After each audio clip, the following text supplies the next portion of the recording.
বিয়ের জন্য তোমাদের উপর হারাম করে দেয়া হয়েছে তোমাদের মা, তোমাদের মেয়ে, তোমাদের বোন, তোমাদের ফুপু, তোমাদের খালা, ভাইদের মেয়ে, বোনদের মেয়ে।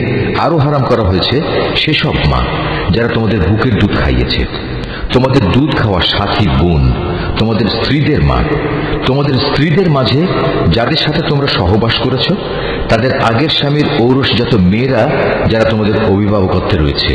অবশ্য যদি তাদের সাথে তোমাদের শুধু বিয়ে হয়ে থাকে কিন্তু তোমরা কখনো তাদের সাথে সহবাস করোনি, তাহলে তাদের আগের স্বামীর মেয়েদের বিয়ে করায় তোমাদের জন্য কোনো দোষ নেই। তোমাদের জন্য তোমাদের নিজেদের ঔরসজাত ছেলেদের স্ত্রীদের হারাম করা হয়েছে। উপরন্তু বিয়ের জন্য তোমাদের উপর দুই বোনকে একত্র করাও হারাম করা হয়েছে।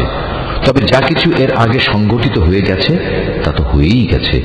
সে ব্যাপারে অবশ্যই আল্লাহ তাআলা বড়ই ক্ষমাশীল ও একান্ত দয়াবান।